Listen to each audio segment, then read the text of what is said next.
아멘. 오늘의 성경 말씀은 욥기 8장 1절에서 7절 말씀입니다. 구약 689쪽쯤에 있습니다. 욥기 8장 1절에서 7절 말씀입니다.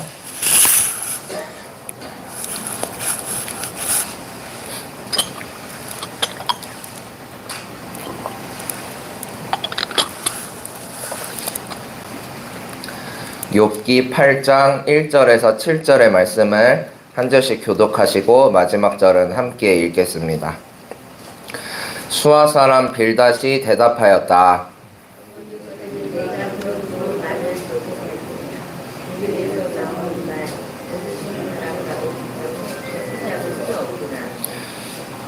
너는 하나님이 심판을 잘못하신다고 생각하느냐?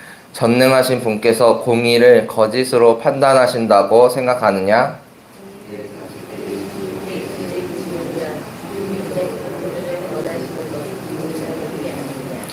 그러나 내가 하나님을 간절히 찾으며 전능하신 분께 자비를 구하면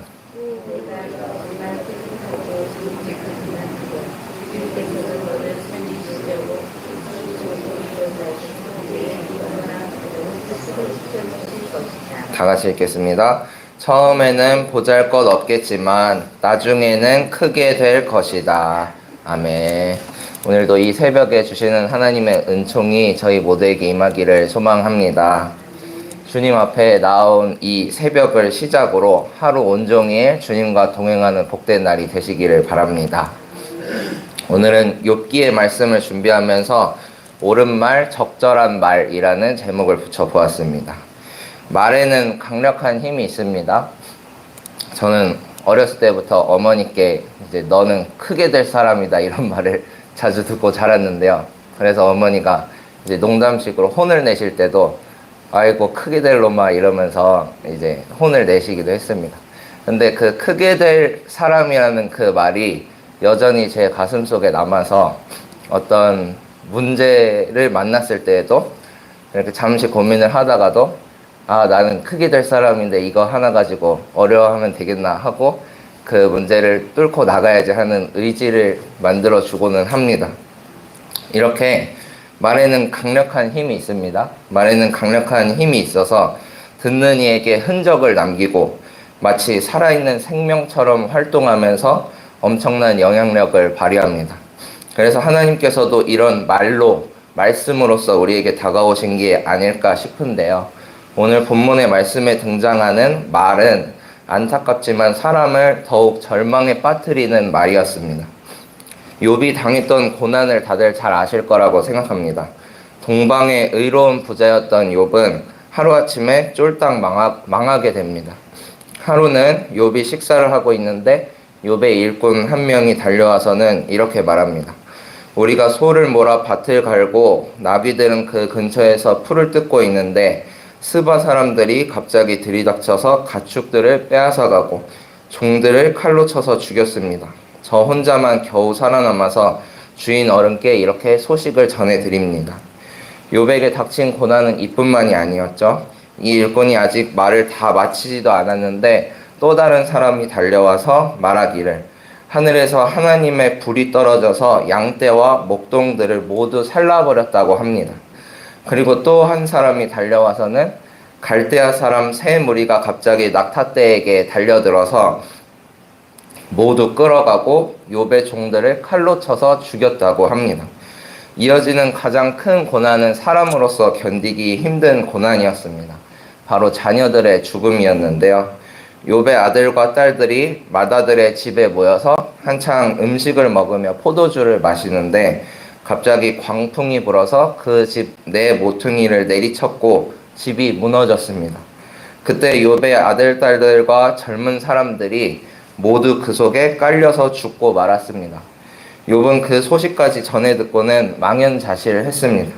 재산을 잃어버린 일만 하더라도 참 견디기 힘든 고통인데 하루아침에 모든 재산을 잃어버리고 자녀들까지 먼저 세상을 떠나보내게 된 것이죠. 이런 엄청난 고난 앞에서 욥의 반응이 참 놀랍습니다. 자녀들이 모두 몰살당했다는 소식을 전해 들은 욥은 이렇게 말합니다. 욥기 1장 21절 말씀입니다.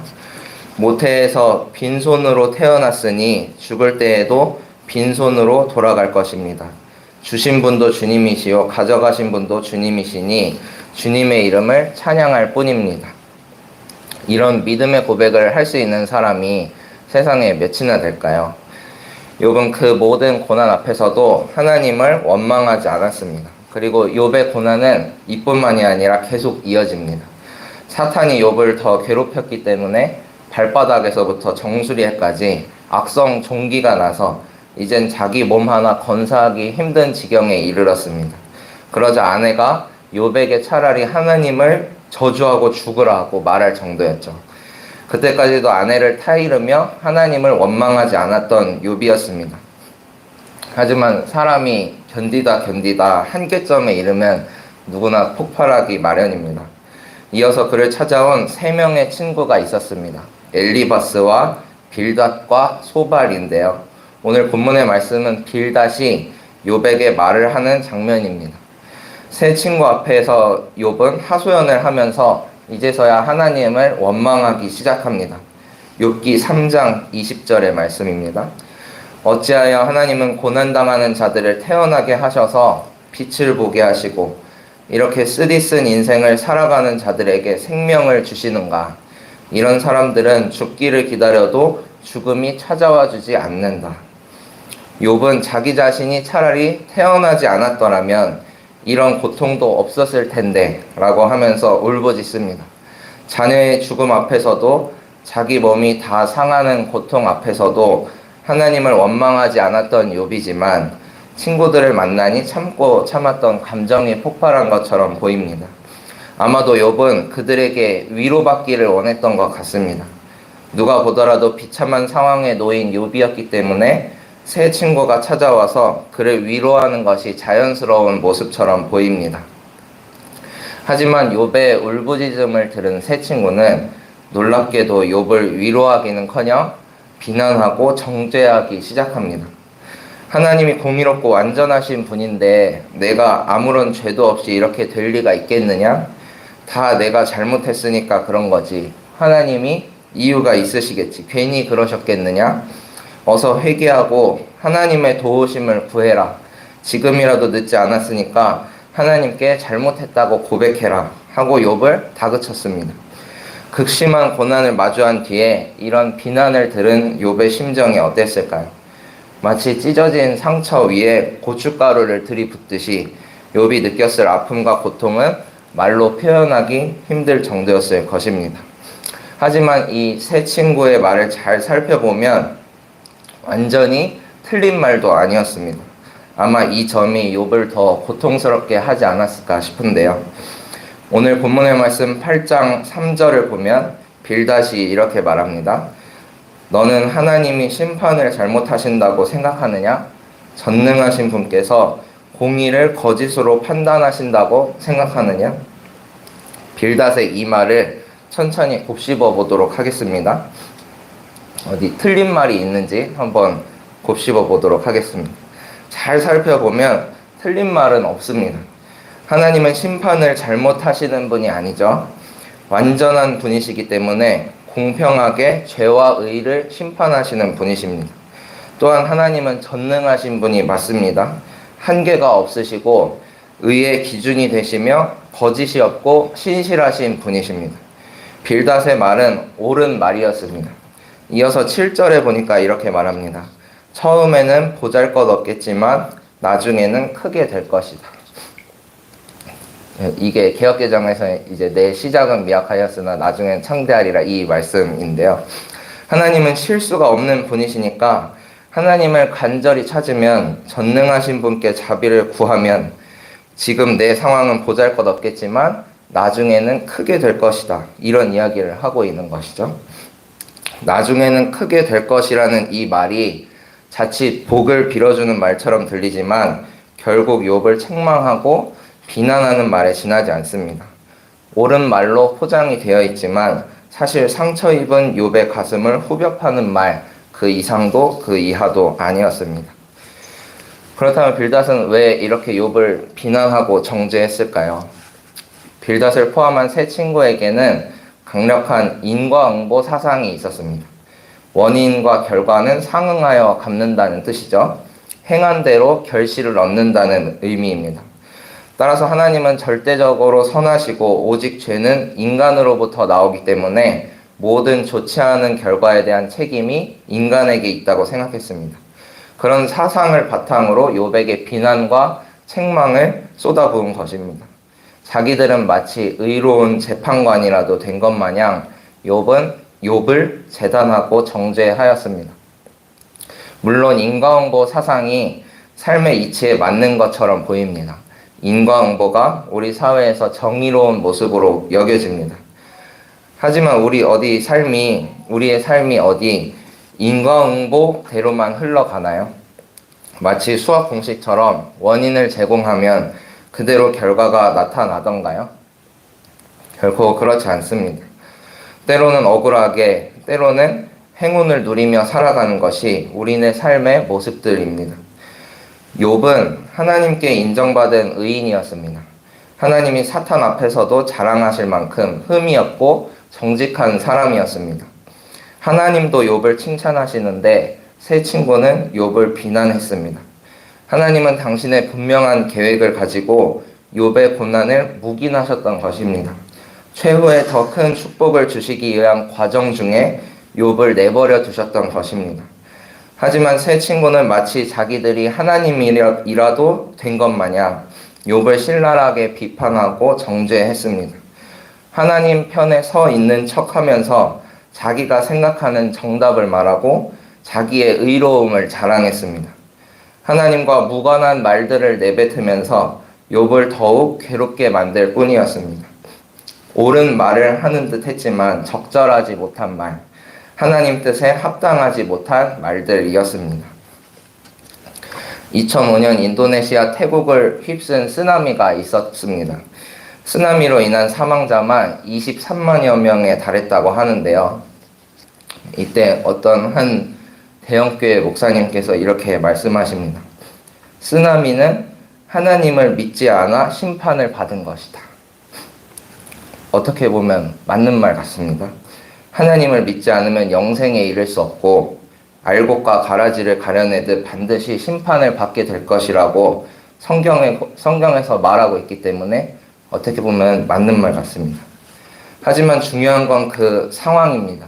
쓰나미를 당해 죽었던 23만 명 중 그분의 자녀가 있었다면 그렇게 말할 수 있었을까요? 그리고 하나님은 정말로 그 목사님의 말씀처럼 23만 명을 심판하기 위해 그들을 죽음으로 내몰았던 걸까요? 하나님께서 그렇게 극악무도한 성품을 가지신 분이실까요? 우리의 믿음은 때때로 하나님과 상관없는 사상으로 변질되어 버릴 때가 있습니다. 옳은 말 같지만 그건 사실 하나님과 상관없는 말일 수가 있고요. 오히려 하나님의 뜻과 완전히 반대되는 말이 될 수도 있습니다. 그래서 우리는 옳은 말보다는 적절한 말, 하나님의 뜻에 합당한 말을 하는 성도가 되어야 할 줄로 믿습니다. 이제 말씀을 마치고자 합니다. 이탈리아의 한 성직자는 인간이라는 존재가 밤바다를 항해하는 한 척의 배와 같다고 말했습니다. 밤바다를 항해하는 한 척의 배와 같다. 인간이 그렇게 보인다고 말을 했습니다. 그리고 복음과 교회는 그 바닷가 위에 세워진 등대와 같다고 비유를 합니다. 그런데 그 등대가 아무리 좋은 자리에 지어졌다 하더라도 만약 불빛이 꺼져 있다면 아무 소용이 없겠죠.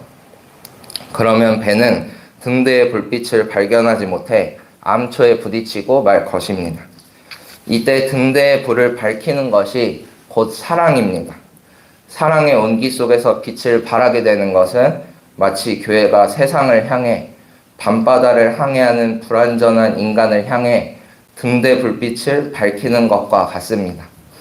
옳은 말보다는 적절한 말, 하나님 뜻에 합당한 말, 사랑이 가득 담긴 말을 하는 우리 모두가 되기를 소망합니다. 시커먼 바다 위에 등대 불빛을 밝히는 것은 옳음이 아닌 사랑입니다. 누군가 욥처럼 괴로워하는 이가 곁에 있다면 옳은 말로 가르치기보다 조용히 곁에 다가가 자그마한 사랑의 불빛을 비춰주는 우리 모두가 되기를 소망합니다. 우리가 그렇게 살아가면 사랑하기에 더욱 익숙하신 주님께서 우리의 삶에도 사랑의 불빛을 비추어 주실 줄로 믿습니다. 오늘도 그 사랑 안에 살아가는 우리 모두가 되기를 소망합니다. 기도하시겠습니다.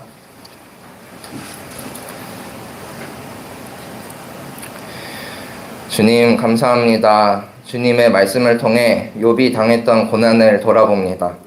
알 수 없는 상처와 고난, 풀리지 않는 인생의 문제는 비단 욥의 문제만은 아닙니다. 원인을 알 수 없는 삶의 고난으로 인해 신음하는 우리의 기도를 주님 받아 주시옵소서. 충분히 노력했고 열심히 살아가고 있음에도 불구하고 원치 않는 결과로 괴로움 당할 때가 많이 있습니다. 전체를 보시는 주님, 저희는 삶의 시작과 끝을 알 수 없으니 저희를 불쌍히 여겨주시고 가장 선한 길로 인도하여 주시옵소서. 때때로 주님의 편에 서 있다고 착각하며 옳은 말들을 내뱉었던 지난 날을 회개합니다. 옳음을 드러내기보다 사랑을 실천하는 것이 주님의 뜻에 합당한 일임을 믿습니다. 옳은 말로 가르치기를 그치고 더욱 사랑하기에 힘쓰는 저희 모두가 되게 하여 주시옵소서.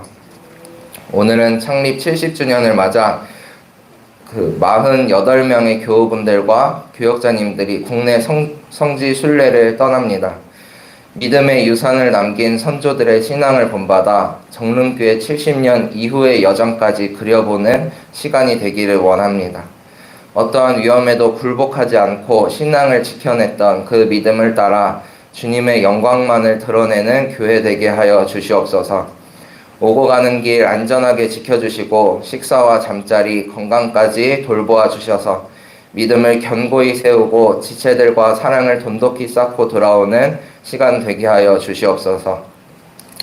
특별히 순례 여정을 이끄시는 담임 목사님 영육간에 강건하게 하여 주시고 주님께서 공급하시는 새 힘으로 늘 충만하게 하여 주시옵소서. 순례의 길 위에서 주님께서 주신 지혜와 은총으로 또 교회를 치리해 가실 때에 지치지 않게 하여 주시고 신바람 나는 목회, 기쁨이 넘치는 목회 되도록 주님께서 인도하여 주시옵소서. 저희가 미처 돌아보지 못한 곳에서 미사일로 인해 건물이 폐허가 되어버린 중동 국가들이 있고 홍수로 인해 수장되어 버린 북한의 마을도 있습니다. 주님, 그들의 고통을 저희가 다 알지 못하지만 주님께 간구하오니 그들을 회복시켜 주시고 그들과 함께하여 주시옵소서. 하루속히 평화가 찾아오고 일상이 회복되기를 원합니다. 그들의 사정이 나아지게 하여 주시고 주님을 만나 구원받는 자녀들이 되게 하여 주시옵소서. 모든 것 주님께 맡겨드리며 살아계신 예수님의 이름으로 기도합니다. 아멘. 하늘에 계신 우리 아버지여, 이름이 거룩히 여김을 받으시오며 나라가 임하시오며 뜻이 하늘에서 이루어진 것 같이 땅에서도 이루어지이다.